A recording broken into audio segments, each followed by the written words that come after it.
ॐ अज्ञानतिमिरान्धस्य ज्ञानाञ्जनशलाकया चक्षुरुन्मीलितं येन तस्मै श्रीगुरुवे नमः।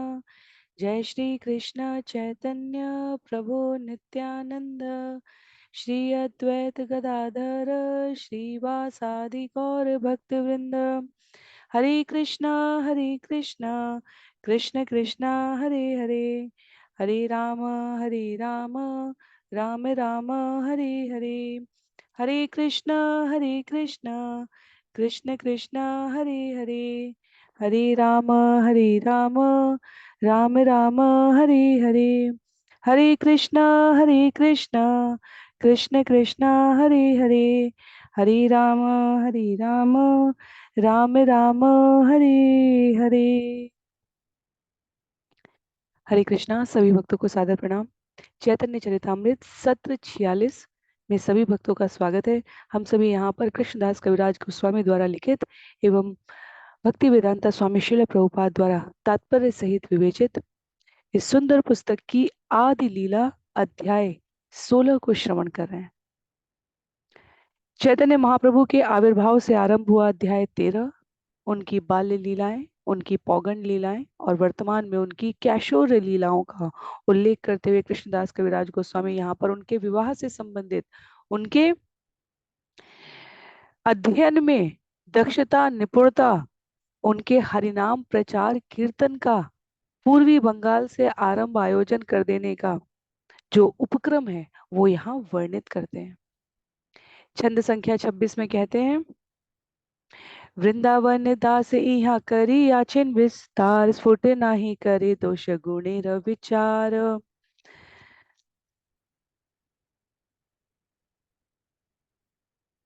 वृंदावन दास ठाकुर पहले ही इसका विस्तार से वर्णन कर चुके हैं। जो स्पष्ट है उसके गुण दोषों की छानबीन करने की आवश्यकता नहीं है। तो जहां विषय आरंभ हो रहा है वहां बड़े बड़े शास्त्रार्थ करने वाले दिग्विजयी पंडितों को कैसे परास्त करते हैं भगवान, उसमें विशेष रूप से केशव कश्मीरी की कथा आरंभ होने जा रही है। इसलिए कह रहे हैं लेखक कि मैं पहले ही प्रणाम करता हूं क्योंकि वृंदावन दास ठाकुर इसका पूर्व में उल्लेख कर चुके हैं। सेई अंश कही तारे करी नमस्कार, यशुनि दिग्विजयी कैल आपन अधिकार। श्रील वृंदावन दास ठाकुर को नमस्कार करके मैं महाप्रभु द्वारा की गई व्याख्या के उस अंश का वर्णन करूंगा जिसे सुनकर दिग्विजयी ने स्वयं को धिक्कारा था। चैतन्य महाप्रभु की शास्त्र निपुणता, क्योंकि 11 वर्ष की उम्र में वर्तमान में यदि हम देखें शिक्षक बनने की बात आज भी अपवाद है और चैतन्य महाप्रभु सहज रूप से यह कार्य कर रहे थे। कोई एक कथा जो उस सबको समाहित कर सके उसमें ये केशव कश्मीरी की कथा आती है। कृष्णदास कविराज गोस्वामी कहते हैं, मैं केवल उस भाग का वर्णन करूंगा संपूर्ण कथा का जहां दिग्विजयी अपने को धिक्कार रहा है कि किस शिक्षा की, किस विद्या की, किस अहंकार की बात वो कर रहा है और किसके सामने कर रहा है। मिथ्या अहंकार की कितनी प्रबलता होती है कि जीव अपने समक्ष भगवान को भी कुछ नहीं समझता और वो यहाँ पर उल्लिखित है। ज्योत्स्नावती रात्रि प्रभु शिष्य गण संगे, वसी आचन गंगा तीरे विद्या प्रसंगे। एक बार पूर्णमासी की रात को महाप्रभु अपने अनेक शिष्यों के साथ गंगा जी के किनारे बैठकर साहित्यिक चर्चा कर रहे थे। हे निकाले दिग्विजयी ताहाई आईला, गंगा रे वंदन करी प्रभु रे मिलीला। संयोगवश पंडित केशव कश्मीरी भी वहां आया। उसने माता गंगा की स्तुति की और फिर वह चैतन्य महाप्रभु से मिला। क्या कहा, वसाइला तारे प्रभु आदर करिया, दिग्विजयी कहे मने अवज्ञा करिया। महाप्रभु ने उसका सम्मान पूर्वक स्वागत किया किंतु केशव कश्मीरी अत्यंत अभिमानी था, अतः उसने महाप्रभु के साथ उपेक्षा पूर्वक बातें की। क्या कहा, व्याकरण पहाड़ निमाइत पंडित तोमार नाम, बाल्य शास्त्र लोके तोमार कहे गुण ग्राम।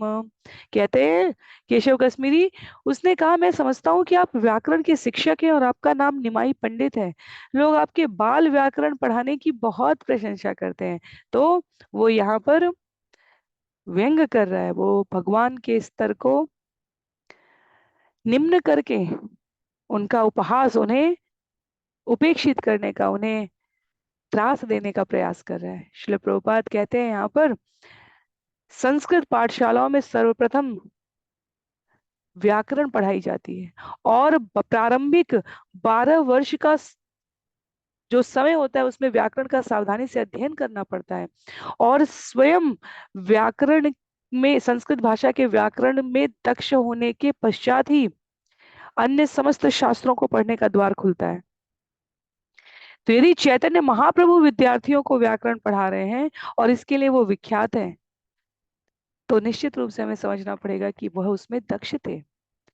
तो केशव काश्मीरी पहले उन्हें व्याकरण के शिक्षक के रूप में संबोधित कर रहे हैं, क्योंकि वो अपने आप को साहित्यिक जीवन, तो वो आरंभिक व्याकरण में हो, अभी शास्त्रों में प्रवेश नहीं किया है तुमने, इस प्रकार से कहते हैं। अपने साहित्यिक जीवन के प्रति उन्हें अत्यधिक अभिमान था केशव काश्मीरी को।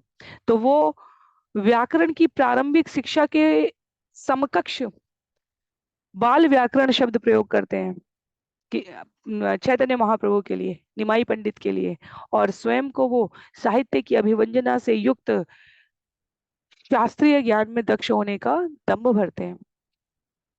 कहते हैं आगे, व्याकरण मध्य जानी पहाड़ कलाप, सुनी लूफाली सुनी लूफांकिते तो मार्शी शेर संलाप। मैं समझता हूँ कि आप कलाप व्याकरण पढ़ाते हैं। मैंने सुना है कि आपके विद्यार्थी इस व्याकरण के शब्द जाल में अत्यंत पटु हैं। तो संस्कृत की शिला प्रभुपाद लिखते हैं, कई शैलियों में व्याकरण की पाणिनि, कलाप और कौमुदी व्याकरण की पद्धति सर्वाधिक प्रसिद्ध है। शिला प्रभुपाद हमें यहाँ उससे परिचित करा रहे हैं। कहते हैं, व्याकरण की अनेक शाखाओं को व्याकरण के विद्यार्थी 12 वर्षों में सीखते हैं और कलाप व्याकरण सीखने से जटिल व्याकरण के शब्द जाल के प्रयोग में विद्यार्थी विशेष रूप से दक्ष बन जाता है। तो निमाई पंडित चैतन्य महाप्रभु को अपने विद्यार्थियों को यह व्याकरण पढ़ा रहे होते थे। ऐसा जो अध्ययन कर चुका होता है वह व्याकरण नियमों की जादूगरी से पूरे वाक्य का अर्थ ही बदल सकता है।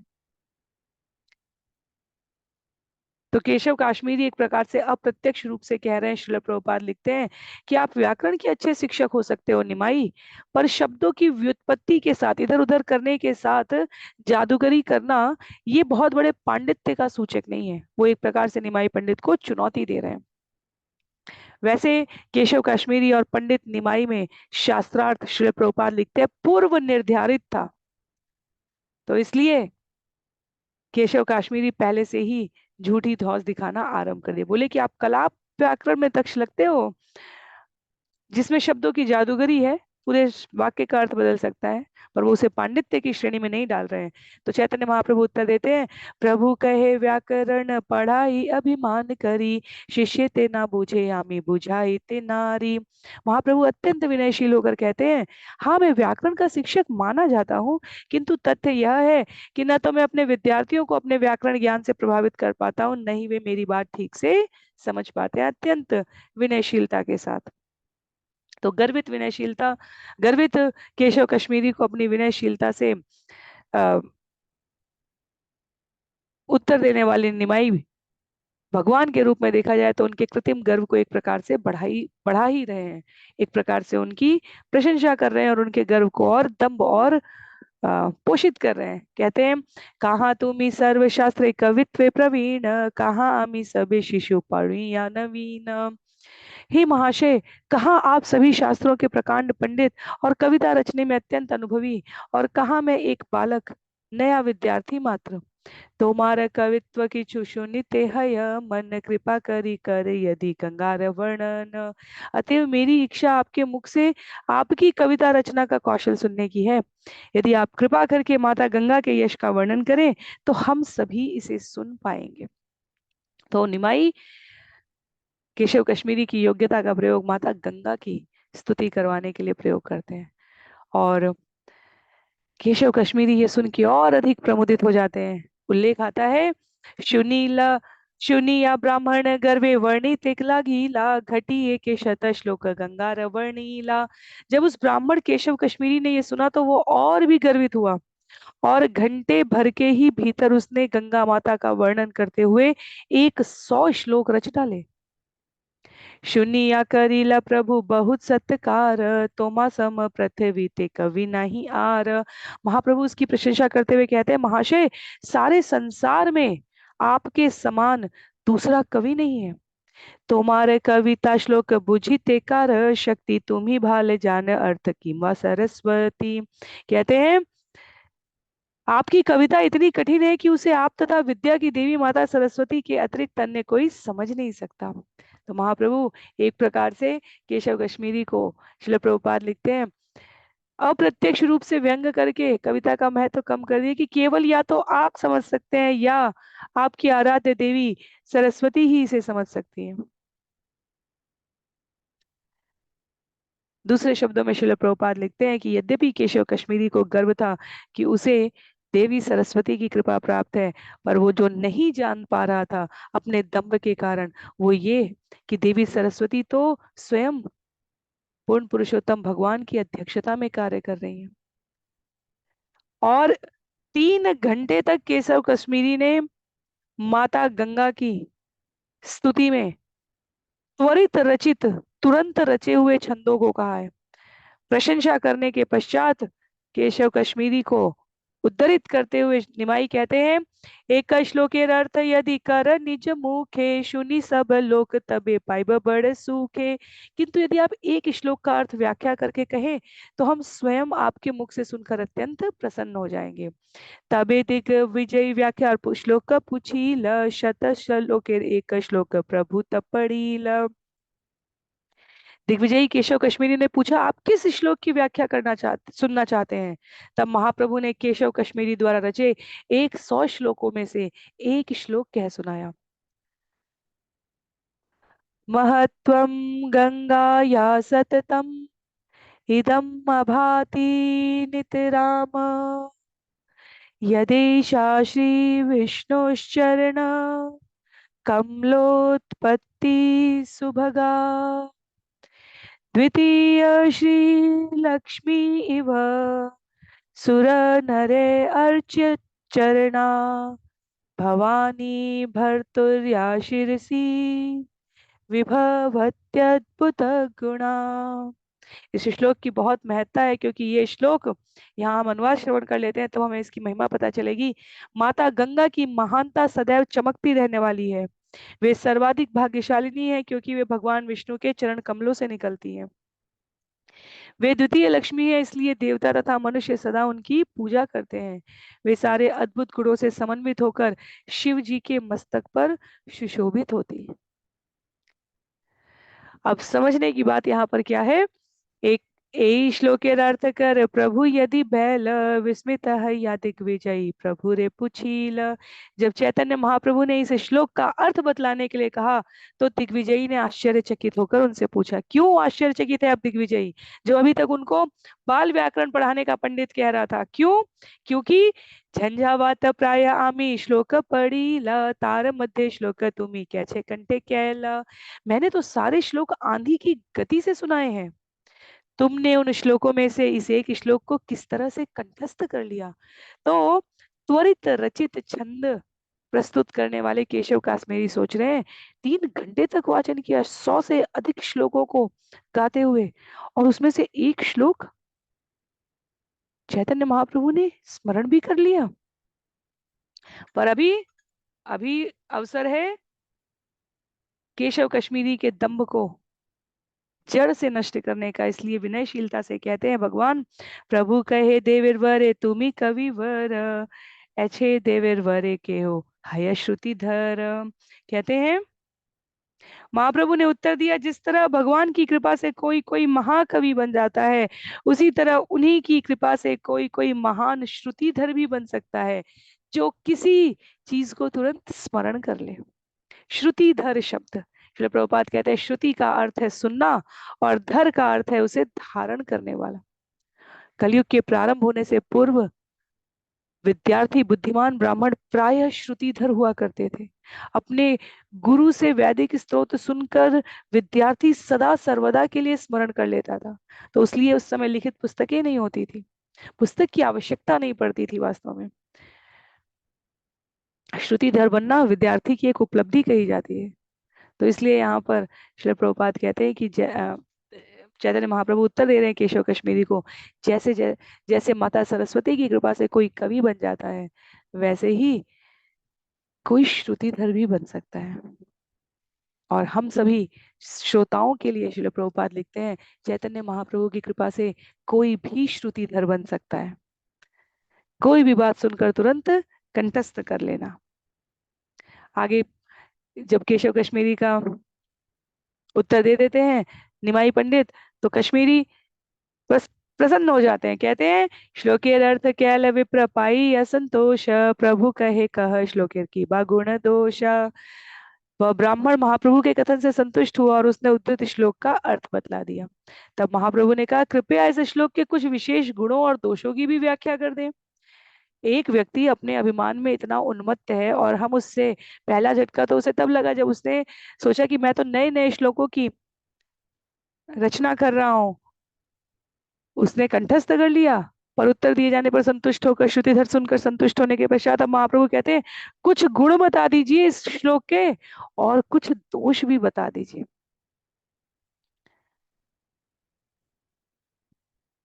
इतना कहने की बात थी, केशव कश्मीरी उत्तर देते हैं, विप्र कहे श्लोके नाही दोषेर आभास, उपमालंकार गुण किछु अनुप्रास। ब्राह्मण ने उत्तर दिया, इस श्लोक में नाम मात्र भी दोष नहीं है, परंतु यह उपमा तथा अनुप्रास की उत्कृष्ट विशेषताओं से युक्त है। तो अभी जो आगे के छंद आने वाले हैं, इनमें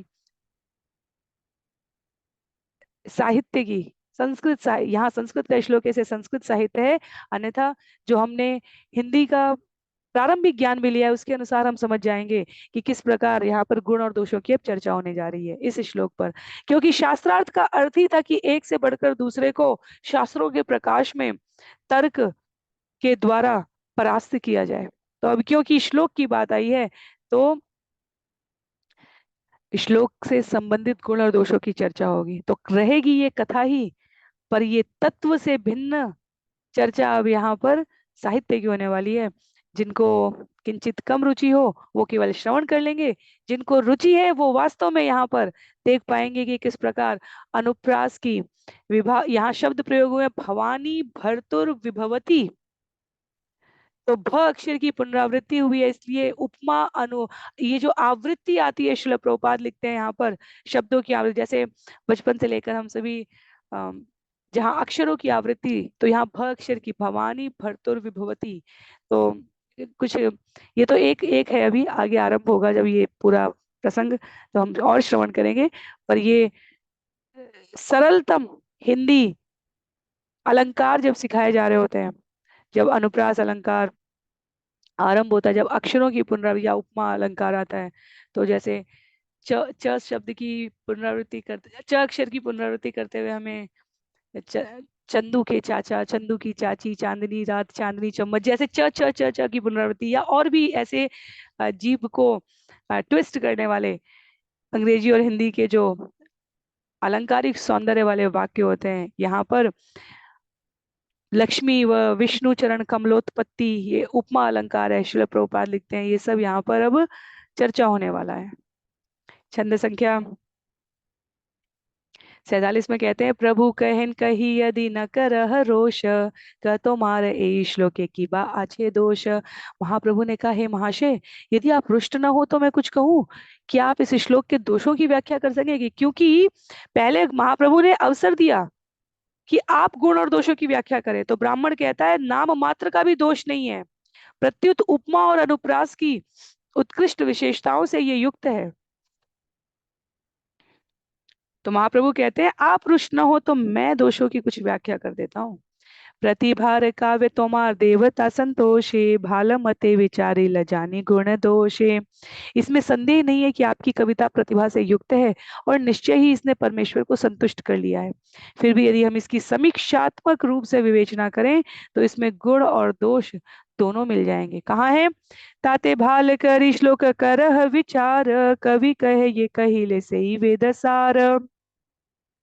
महाप्रभु ने अंत में कहा, अतएव अब हम इस श्लोक की भली भांति विवेचना कर लेते हैं। तो उस कवि ने उत्तर दिया, हाँ, तुमने जो श्लोक पढ़ा है वो पूरी तरह सही है। व्याकरणीय तुम्ही नाही पढ़ अलंकार, तुम्ही की जानी बे कवित्वेर सार।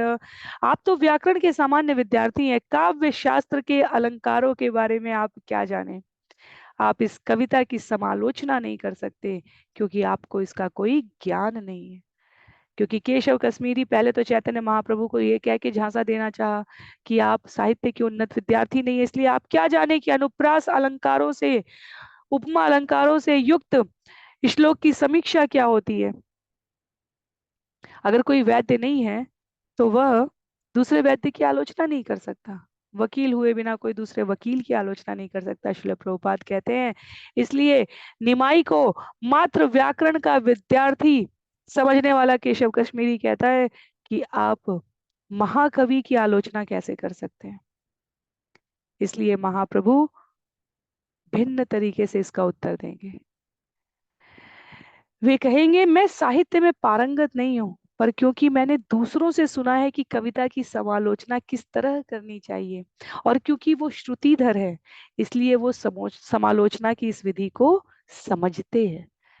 तो केशव कश्मीर ने जब कहा तो भगवान अब उसका उत्तर दे रहे हैं कि मैं तो मैं व्याकरण का विद्यार्थी। प्रभु कहे न तएव पूछी ये तुम्हारे, विचारिया गुण दोष बुझा आमारे।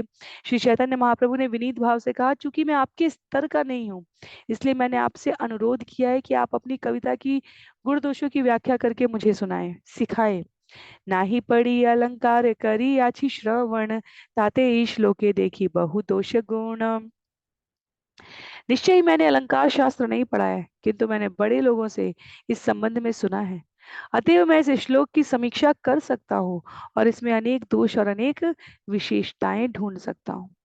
कवि कहे कह देखी कौन गुण दोष, प्रभु कहे कही सुन ना करी है रोष। कवि ने कहा, जरा देखे तो आप कौन कौन से गुण और दोष ढूंढे हैं। महाप्रभु ने उत्तर दिया, मैं कह रहा हूँ, आप कृपया रुष्ट हुए बिना सुनिएगा। महाप्रभु को आभास है कि यहाँ रुष्ट होने का अवसर आएगा और इसलिए वो कहते हैं, पंच दोष श्लोके पंच अलंकार, क्रमे आमी कहिषु न कर विचार। हे महोदय, इस श्लोक में 5 दोष है और 5 अलंकार हैं। मैं क्रम से उन्हें कहूंगा, कृपया सुने और फिर अपना निर्णय दें। तो यहाँ पर 5 अलंकार महत्वम गंगाया से आरंभ करते हुए श्रील प्रभुपाद लिखते हैं, काव्य दोष के भी 5 उदाहरण हैं और उसे यहाँ पर संक्षेप में बता रहे हैं। अविमृष्ट विधेयांश दोष के उदाहरण है, विरुद्धमति पुनरुक्ति तथा भग्न क्रम का भी एक उदाहरण है। तो जब हम सभी अलंकार के प्रकारों को पढ़ते थे, हिंदी की बहुत सामान्य समझ है मेरी, और बातचीत की, बोलचाल की जो हमारी भाषा है, संभवतः प्रतिदिन हम उसमें ऐसी उत्कृष्ट अलंकारिक भाषा का प्रयोग नहीं करते, तथापि जो यहाँ पर उदाहरण के साथ प्रस्तुत करेंगे चैतन्य महाप्रभु, वो बहुत आनंद देने वाला है। क्योंकि हमने अभी श्लोक सुना और हमें सब कुछ उत्तम लगा, उत्कृष्ट लगा, पर वहां पर संस्कृत की दृष्टि से, क्योंकि यहाँ समालोचना की जा रही है, निंदा नहीं की जा रही है। कहते हैं, अवृमिष्ट विधेयांश दुई ठाई चिन्ह, विरुद्ध मति भग्न क्रम पुनरात दोषतिन। इस श्लोक में अविमृष्ट विधेयांश दोष 2 बार आया और विरुद्धमति भग्नक्रम तथा पुनराक्त दोष एक एक बार आए। कैसे? गंगार महत्व श्लोके मूल विधेय, इदम शब्दे अनुवाद पाछे अविधेय। पहले आपने क्या कहा? इस श्लोक का मुख्य अज्ञात विषय गंगा का महत्व है और ज्ञात विषय इदम शब्द से सूचित होता है, जो अज्ञात के बाद रखा हुआ है। पहले हम लोग इसे श्रवण कर लेते हैं। ये पहला दोष बताया है, उसके पश्चात श्रील प्रभुपाद इसकी व्याख्या करते हैं। विधेय आगे कही पाछे कही ले अनुवाद, एई लागे श्लोकेर अर्थ करी याचे बात। चूंकि आपने ज्ञात विषय को, उद्देश्य या अनुवाद को अंत में रखा है और अज्ञात विधेय जो है उसे प्रारंभ में रखा है, अतएव यह रचना दोषपूर्ण है और शब्दों का अर्थ संदेहजनक हो गया। क्योंकि कलाप व्याकरण में प्रवीण है हमारे निमाई पंडित, यहाँ पर जगत की भाषा में, वैसे तो वो सभी कुछ में निपुण है, दक्ष हैं, तथापि समझाने के उद्देश्य से कहते हैं आपने क्या किया, अनुवादम अनुक्तैव न विधेयम उदीरयेत न ह्यलब्धास्पदम किंचित कुत्रचित् प्रतिष्ठित। सर्वप्रथम ज्ञात का उल्लेख किए बिना अज्ञात को स्थान नहीं देना चाहिए, क्योंकि जिसकी ठोस आधार भूमि नहीं होती उसे कहीं भी स्थापित नहीं किया जा सकता। सोचने की बात है। यहाँ जिस दोष की बात कर रहे हैं हम लोग, छंद पे वापस जाने का प्रयास करेंगे। अविमृष्ट महत्वम गंगाया, तो यहाँ प्रथम शब्द पर ही कह रहे हैं वो, क्योंकि आपने अज्ञात को पहले स्थान दिया है, इसलिए आपकी ये रचना दोषपूर्ण हो गई है। इसमें ये एक पहला दोष आ गया। गंगाया महत्वम में अज्ञात विषय महत्वम विधेय उद्देश्य से पहले आता है। आगे कहते हैं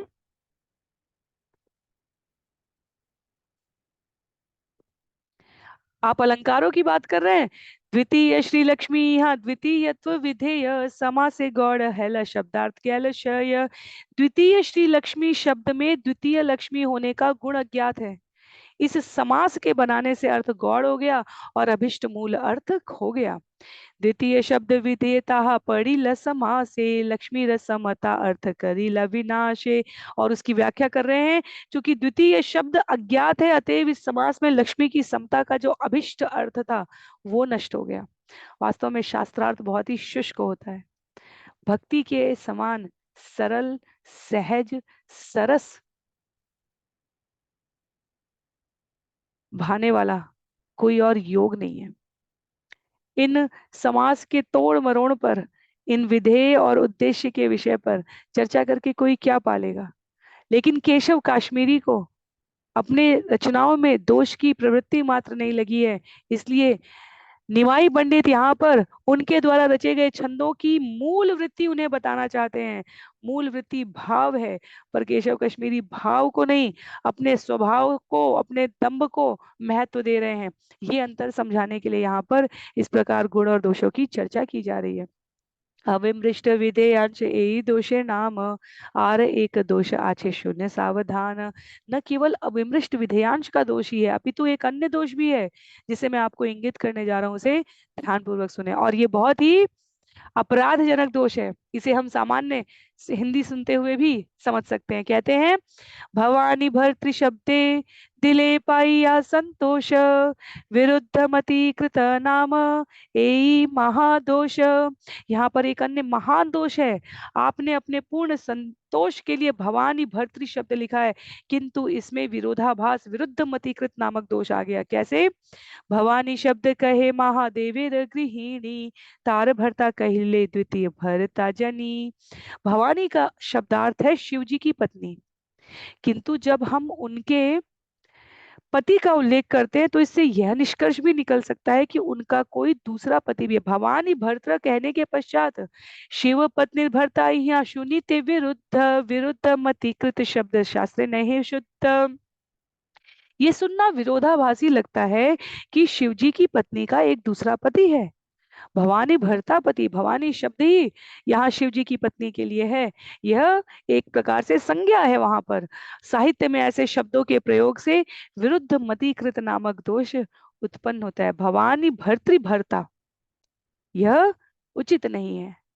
तो हम आसानी से समझ सकते हैं भवानी शब्द माता सती के लिए, माता पार्वती के लिए, भवानी कहते ही हमें पता चलता है शिव जी की पत्नी के लिए कहा जा रहा है। संस्कृत और हिंदी में शब्दों के एक से अनेकानेक अर्थ होते हैं। और विरुद्ध मति देखा जाए, यहाँ पर ब्राह्मण को सहज तरीके से स्वीकार करना था कि साहित्य की रचना में गुण और दोष समान रूप से स्वीकृत किए जाते हैं।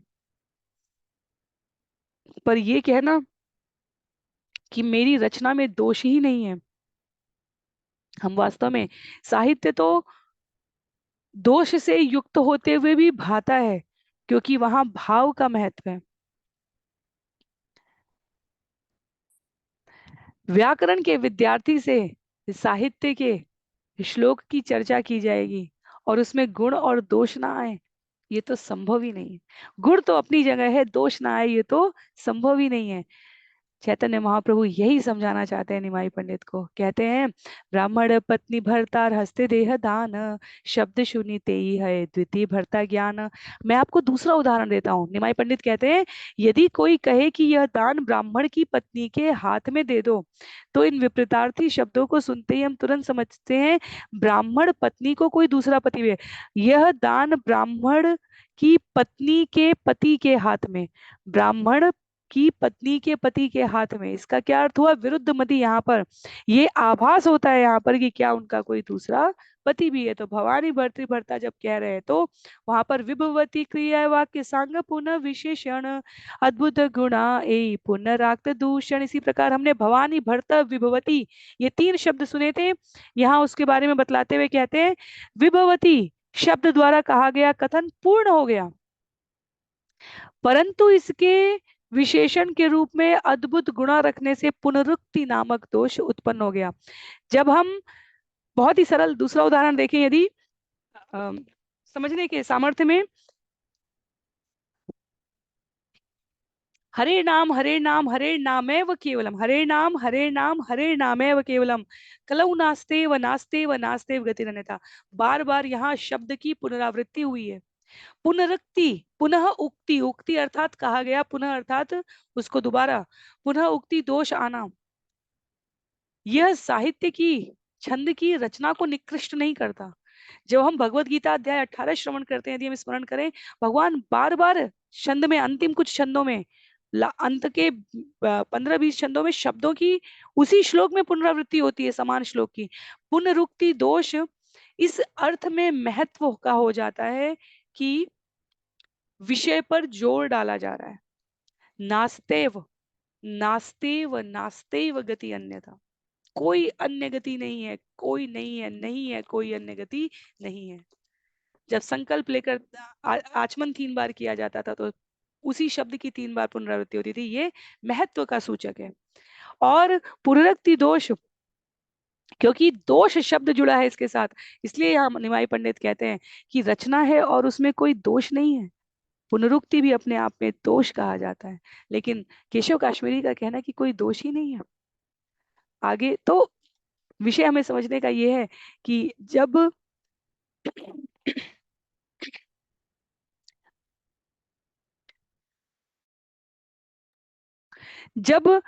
दर्शन विषय इतना, जो हम संवाद कर रहे हैं वो इतना शुष्क हो जाए कि उसमें से भाव समाप्त हो जाए। ये हमने भगवत गीता अध्याय 2 में श्रवण किया था। इतना अधिक भाव ना हो कि कोई तत्व ही ना हो उस विषय में, और इतना अधिक तत्व ना घुस जाए कि हम भाव ही ना समझ पाए। दोनों का संतुलन युक्त समीकरण होना चाहिए संवाद में। इसलिए जब भी तत्वों की चर्चा आती है, सभी से निवेदन होता है कि धैर्य पूर्वक सुने, क्योंकि कथा को स्पष्ट करने के लिए तत्व चाहिए। और जब कथा श्रवण करते हैं, तब यदि तत्व का आधार होता है, पृष्ठभूमि होती है, नींव होती है, तब भावुकता से नहीं सुनते हैं, तब हम समीक्षात्मक क्रम में सुनते हैं और हम उसको आत्मसात कर पाते हैं। पुनरुक्ति दोष साहित्य में अनेकों स्थान पर आता है, पर वह उसके प्रशंसा में लिया जाता है। पर ये कह देना कि वो दोष नहीं है, ये स्वीकारोक्ति नहीं है। इसलिए यहाँ पर कहते हैं निमाई पंडित, तीन पादे अनुप्रास देखी उप अनुपम, एक पादे नाही ए दोष भग्न क्रम। इस श्लोक की 3 पंक्तियों में अद्वितीय अनुप्रास पाया जाता है, किंतु एक पंक्ति में अनुप्रास बिल्कुल नहीं है। ये भग्न क्रम नामक दोष है। तो पुनरुक्ति दोष है, भग्न क्रम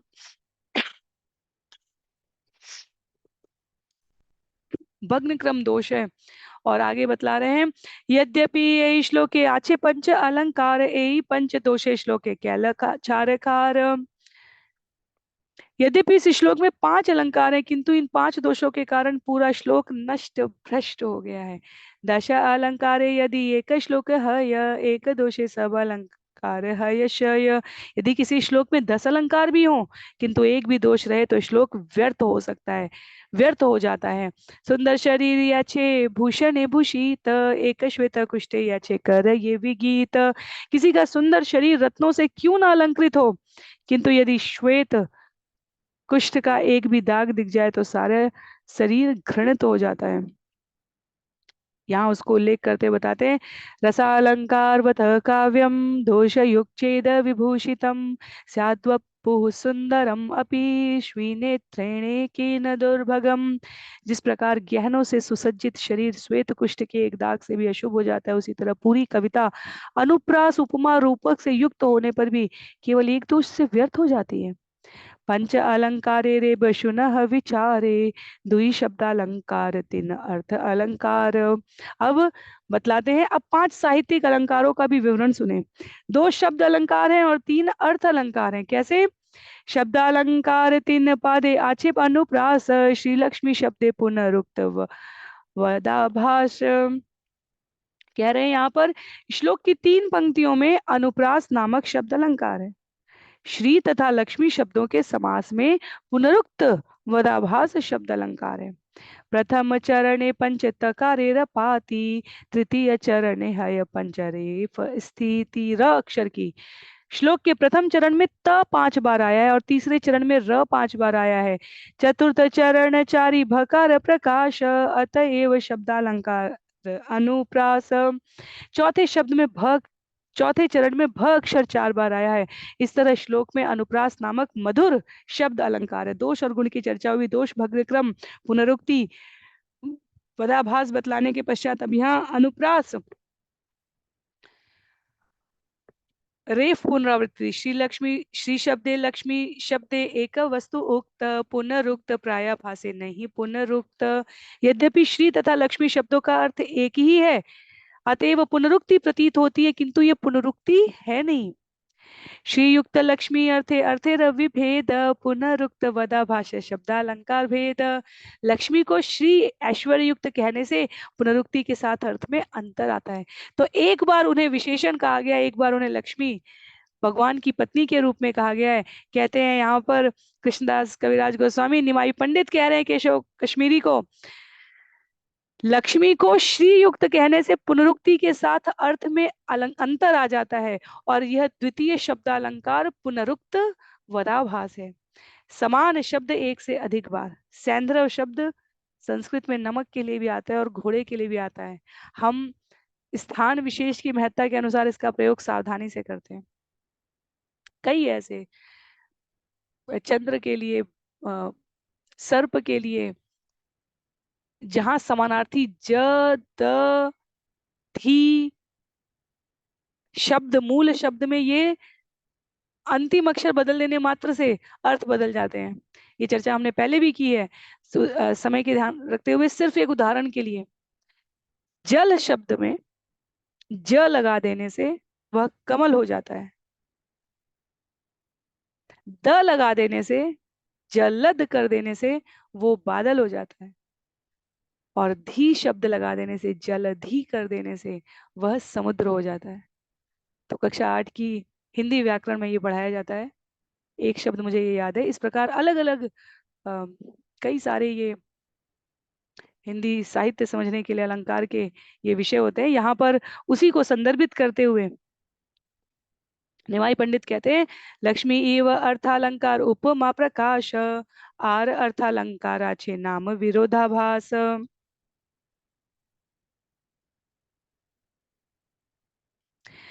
लक्ष्मी इव, लक्ष्मी के समान में उपमा नामक अर्थ अलंकार है। एक अन्य अर्थालंकार विरोधाभास भी है। गंगा तेज कमल जन्मे सबार सुबोध, कमले गंगार जन्म अत्यंत विरोध। ये सबको ज्ञात है कि कमल के फूल गंगा जल में खिलते हैं, किंतु यह कहना कि गंगा का जन्म कमल फूल से होता है, यह अत्यंत विरोधाभासी प्रतीत होता है। तो ये सब गुण और दोष की समीक्षा चल रही है, यहाँ समालोचना चल रही है। ये जैसे ही क्रम समाप्त होगा गुण और दोष का, हम लोग एक बार पुनः इस श्लोक को श्रवण करेंगे और तब जो कुछ भी यहाँ व्यक्त किया गया वो हमें और अधिक स्पष्ट हो जाएगा। आगे कहते हैं छंद संख्या 80 में, गंगा से कमल की उत्पत्ति हुई है, कमल के फूल से गंगा की उत्पत्ति कहना ये विरोधाभास है। पर क्या होता है, यहाँ विष्णुपाद पद में गंगा उत्पत्ति विरोधालंकार यहाँ महाचमत्कृति। गंगा माता की उत्पत्ति भगवान के चरण कमलों से होती है। यद्यपि यह कथन कि कमल के फूल से जल आता है विरोध मूलक है, किंतु भगवान विष्णु के प्रसंग में यह महान चमत्कार है। तो गंगा से कमल की उत्पत्ति बतलाई गई है, ये एक उचित वक्तव्य हो गया। अब कमल के फूल से गंगा की उत्पत्ति कैसे हो सकती है, उसके अर्थ में समझना है। यहाँ विष्णु चरण को कमल कहा जाए तो वहां विष्णु के चरणों से गंगा की उत्पत्ति हुई है, इसमें कोई दोष नहीं है। तो वही कमल है, पर स्थान के अलंकार भेद से उसका अर्थ बदल गया, ये यहाँ पर चमत्कार बतलाया जा रहा है। ईश्वर अचिंत्य शक्ति गंगार प्रकाश, इहा ते विरोध नाही विरोध आभास। गंगा की उत्पत्ति में भगवान की अचिंत्य शक्ति के कारण तनिक भी विरोध नहीं है, यद्यपि यह विरोधाभास जैसा प्रतीत होता है। तो यहाँ समीक्षात्मक आलोचना है, जिसे समालोचना कहते हैं। इस रचना के जो सुंदर गुण हैं वो भी बता रहे हैं। शिल प्रभुपाद यहाँ विज्ञान का उदाहरण देते हैं, वर्तमान भौतिक विज्ञान का उदाहरण देते हुए कह रहे हैं कि देखा जाए तो ऑक्सीजन की उपलब्धता से दहन कार्य संपन्न होता है। जब हम कहीं पर भी यदि हम अग्नि चाहते हैं तो वहां ऑक्सीजन की उपलब्धता होनी चाहिए।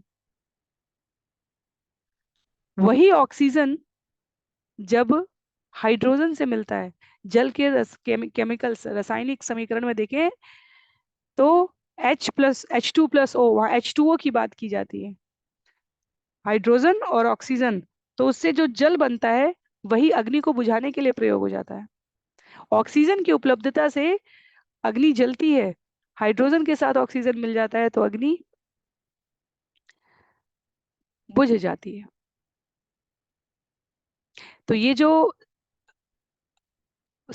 परस्पर विरोधी वक्तव्य है, यह भगवान के संबंध में अत्यधिक सही है। और इसलिए यहाँ पर कहते हैं कमल इतना सुकोमल, और भगवान के चरण से गंगा भगवान के चरण से निकली, गंगा से कमल निकला, तो ये साहित्य की भाषा का विरोध मूलक प्रतीत होने वाला है। हमें स्वीकार करना है यहाँ भगवान की अचिंत्य शक्ति को।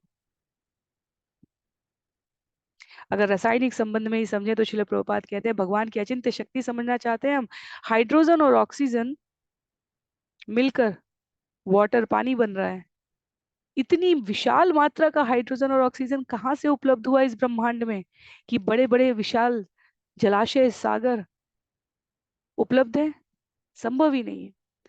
तो जीवन की उत्पत्ति केवल पदार्थ से संयोग से नहीं हो सकती है, ये इसका प्रमाण है। श्रील प्रभुपाद ने इस अवसर का लाभ हमें यह आध्यात्मिक अर्थ बतलाने के लिए किया है।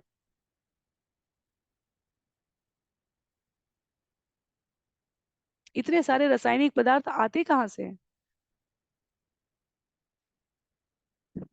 इसलिए कृष्णदास कविराज गोस्वामी यहाँ पर आगे कहेंगे कि भगवान को अचिंत्य शक्ति के रूप में स्वीकार करने से इस जगत का कोई भी सूत्र समझाया जा सकता है, पर यदि हम इसका विरोध करेंगे तो इस जगत का सब कुछ जान गए हैं, हम कभी दावा नहीं कर सकते। भगवान को जानने से सब कुछ जान सकते हैं, पर सब कुछ जानने से भगवान को जान गए हैं, ये संभव नहीं है। अंबुजम अंबुजम अंबुनी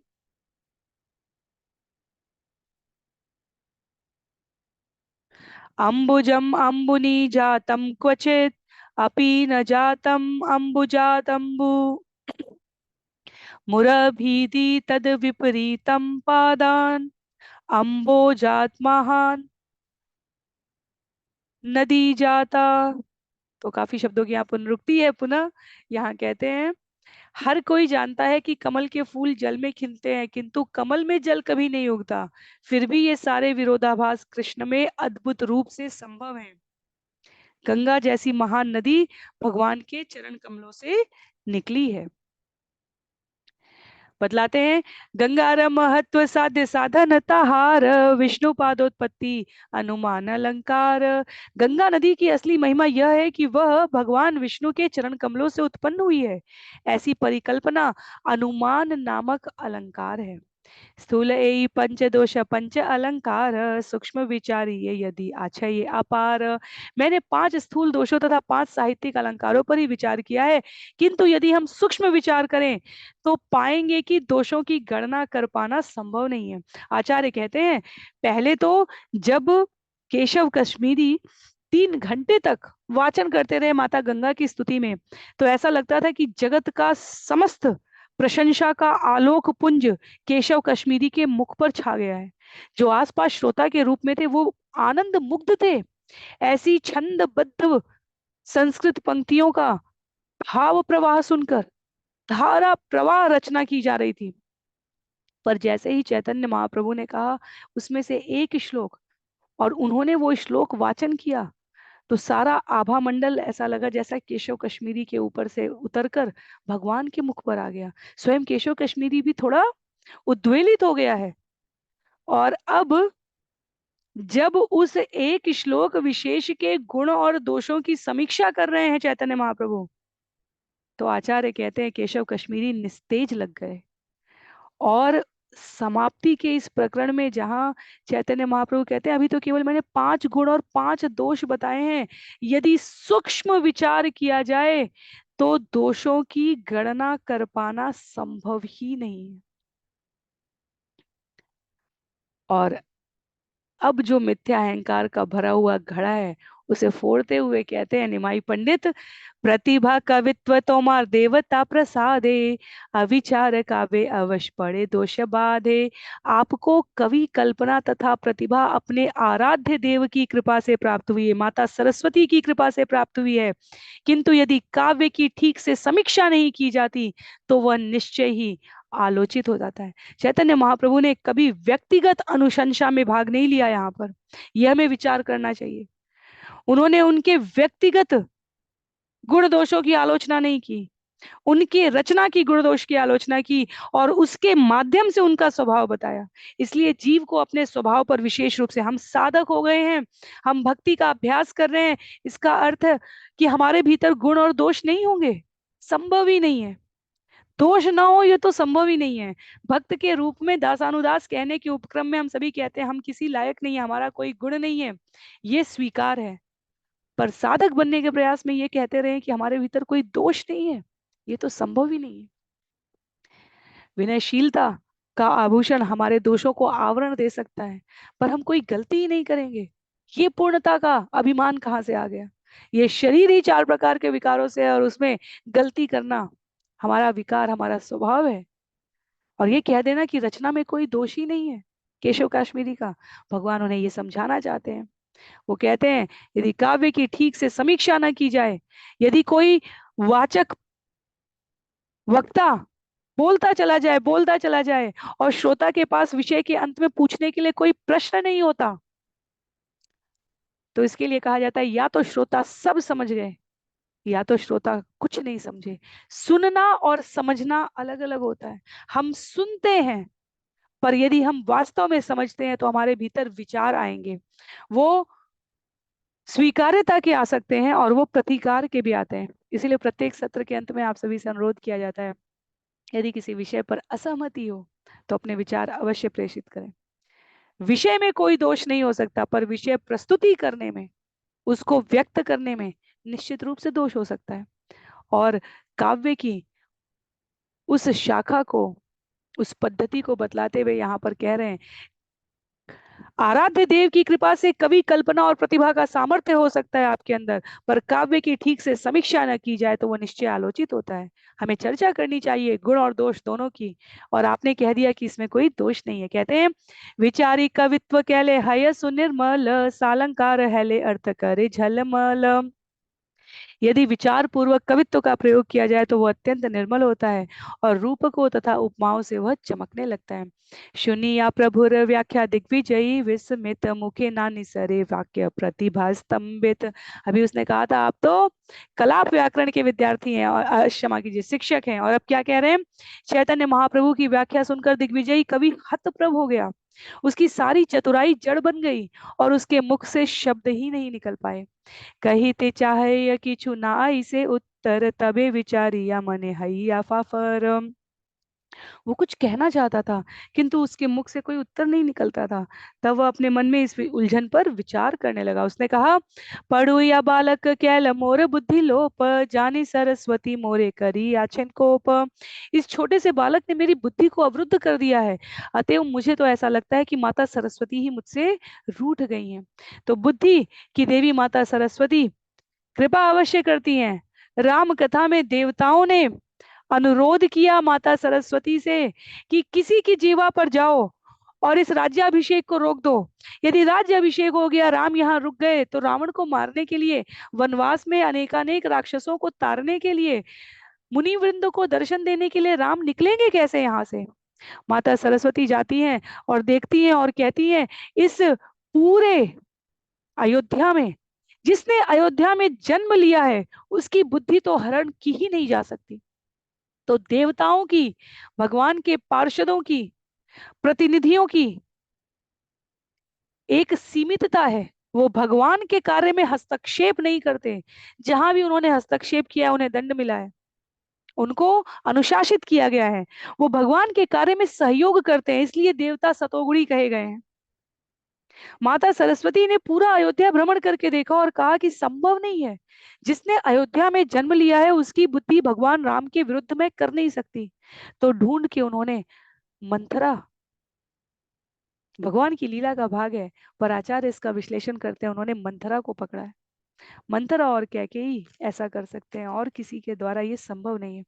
और जब भरत लौट कर आते हैं और इतना विलाप करते हैं, इतना विलाप करते हैं, और सबको उन्होंने सहमति युक्त सम्मति प्राप्त कर ली कि हम सभी जाएंगे और अब भगवान को वापस लेकर आएंगे, और सब इससे प्रसन्न हो जाते हैं अयोध्यावासी। क्योंकि भरत का कहना कि मैं इस दोष के भार से तो जी ही नहीं सकता कि अयोध्यावासी ये समझे कि मेरी माता ने जो वरदान मांगे मेरे राज्याभिषेक के और भगवान राम के वनवास के, उसमें मेरी किंचित मात्र भी सहमति है। और जब सब चलने के लिए उद्यत हुए, तब देवताओं ने एक बार पुनः माता सरस्वती से कहा है कि अब आप थोड़ा भरत के लिए उनकी बुद्धि का थोड़ा हरण करिए।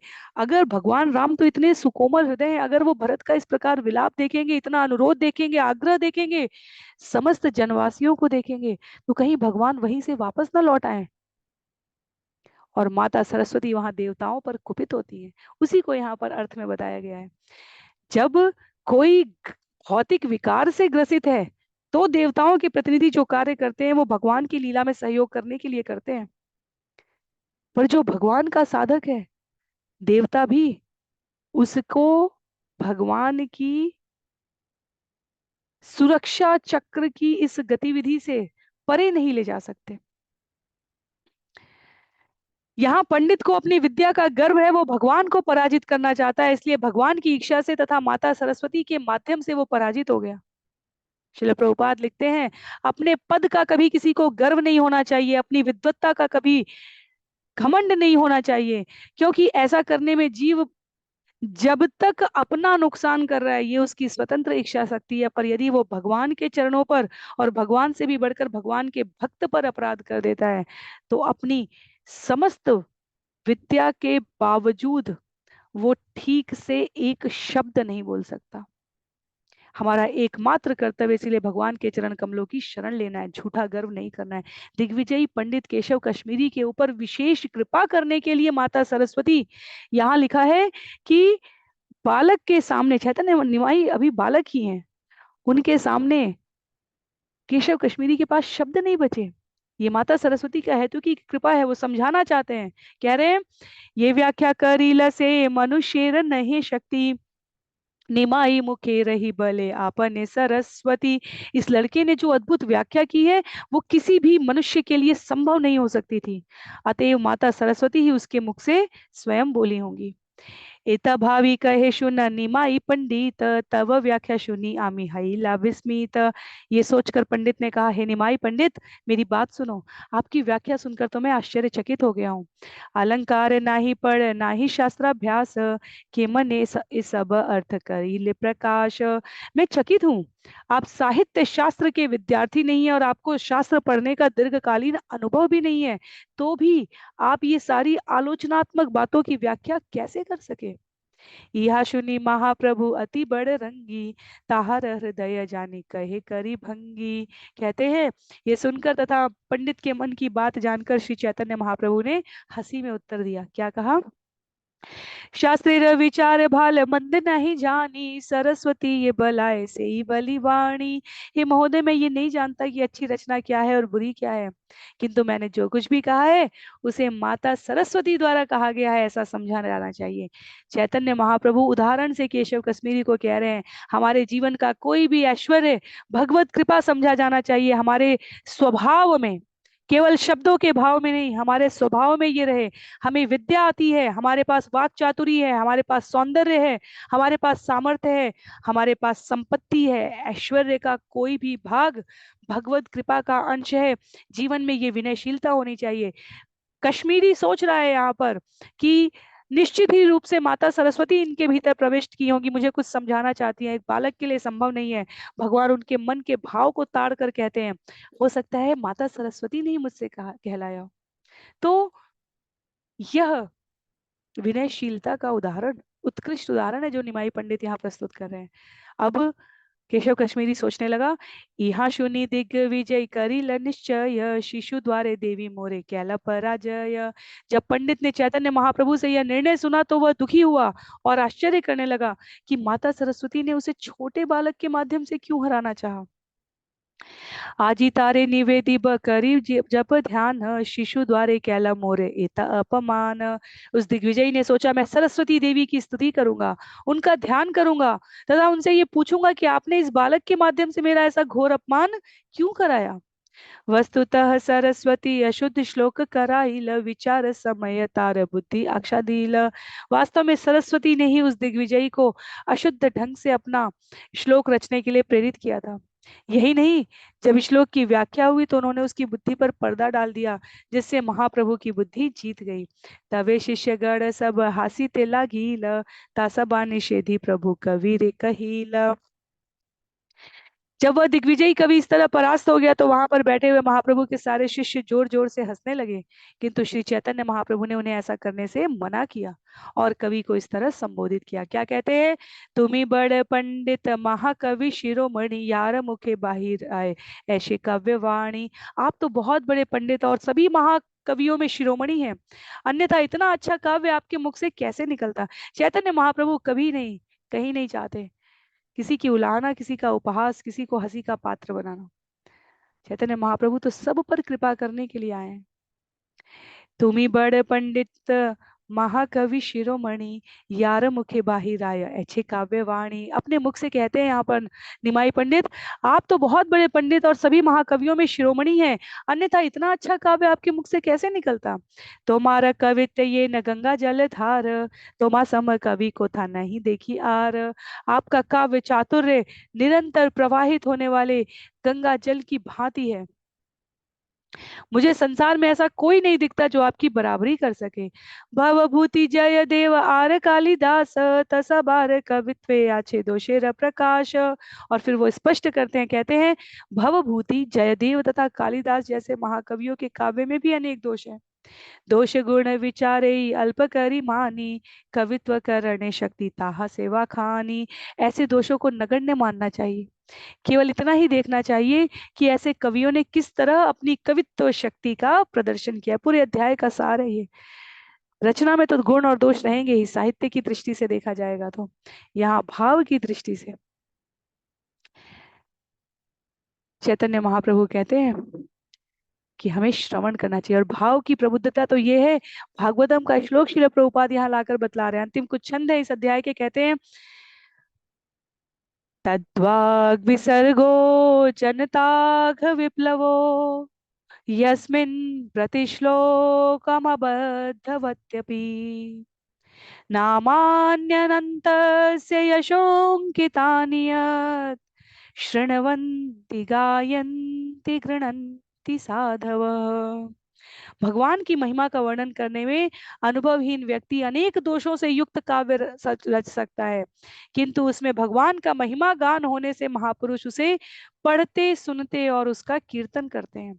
तो साहित्यिक त्रुटियों से शास्त्र अपूर्ण नहीं हो जाता यदि उन शब्दों का प्रयोग भगवान की महिमा का वर्णन करने के लिए कहा गया है, क्योंकि विषय भगवान है,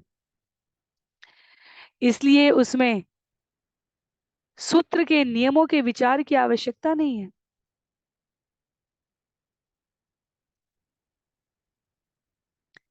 श्री प्रभुपाद यहाँ पर भवभूति, जिन्हें श्रीकंठ भी कहा गया है, उनके बारे में बतलाते हुए कहते हैं, मालती माधव, उत्तर चरित, वीर चरित तथा अन्य अनेक संस्कृत के नाटक उपलब्ध हैं, जहां पर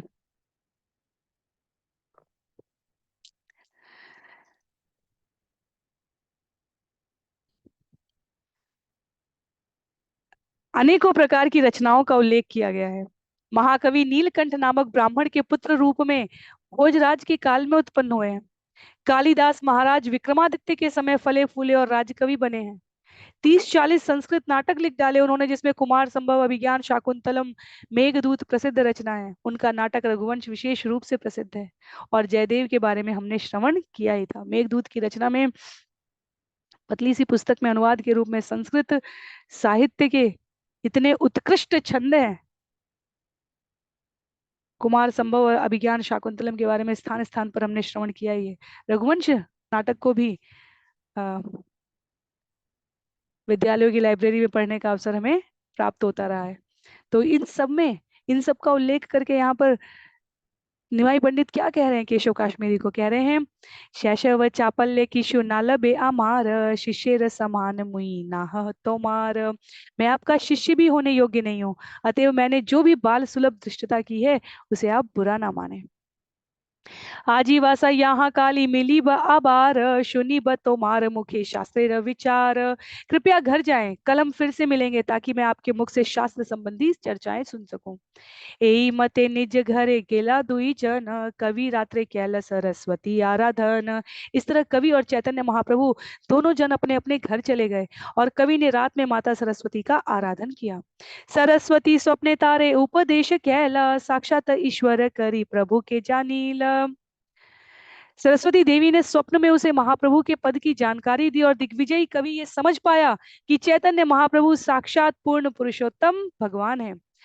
प्रातेयासी प्रभु पदे लई शरण प्रभु कृपा कैल तारा खंडित बंधन। दूसरे दिन वह कवि भगवान चैतन्य के पास आया और उनके चरण कमलों में शरणागत हो गया। महाप्रभु ने उस पर कृपा की और उसके भौतिक आसक्ति के सारे बंधन काट दिए। तो हमें विचार करना चाहिए, चैतन्य महाप्रभु ने कहीं पर भी केशव काश्मीरी का उपहास नहीं किया। शिष्य हंसने लगे तो चैतन्य महाप्रभु ने उनके बारे में अच्छे शब्द ही कहे। अपनी विद्वत्ता को उन्होंने माता सरस्वती की कृपा बतलाया और मार्गदर्शन किया केशव कश्मीरी को, जिनके आराधना करने का आपको अभिमान है, जाइए और उनसे मार्गदर्शन लीजिए। माता सरस्वती ने चैतन्य महाप्रभु को की जो मूल स्थिति है उसके बारे में केशव काश्मीरी को सूचित किया है। भगवान सभी प्रकार के गुणों का जीव के भीतर जो उल्लिखित हो जाता है उसका मान रखते हैं। पूरे जगत में दिग्विजयी केशव काश्मीरी कहा गया है। भगवान ने उनको अपनी लीला में स्थान दिया है। माता गंगा की छंदबद्ध रचना करवाकर और साहित्य का सम्यक अर्थ समझाकर। कहते हैं यहाँ पर अंतिम छंद में, भाग्यवंत दिग्विजय सफल जीवन विद्या बले पाइल महाप्रभु चरण। ये हमारे सामर्थ्य का प्रतिदान होना चाहिए। वो दिग्विजयी कवि निश्चित रूप से परम भाग्यशाली था। उसका जीवन उसकी विशद विद्या और पांडित्यपूर्ण अध्ययन कौशल के कारण सफल हो गया। उसे इस तरह चैतन्य महाप्रभु की शरण प्राप्त हो गई। विद्या का, विद्वत्ता का असली अर्थ है भगवान के कार्य में प्रयोग होना चाहिए, उनकी प्रशंसा में प्रयुक्त होना चाहिए। कहते हैं यहाँ पर, ये सब लीला वर्णी आचिन वृंदावन दास, ये किछु विशेष यहाँ करीला प्रकाश। श्रील वृंदावन दास ठाकुर ने इन सारी घटनाओं का विस्तार से वर्णन किया है। मैंने तो उन विशिष्ट घटनाओं को ही प्रस्तुत किया है जिनका वर्णन उन्होंने नहीं किया। चैतन्य गोसाई लीला अमृतेर धार, सर्वेंद्रिय तृप्त हय श्रवण यहार। श्री चैतन्य महाप्रभु की लीलाओं के अमृत कण हर किसी सुनने वालों की इंद्रियों को तृप्त करने वाले हैं।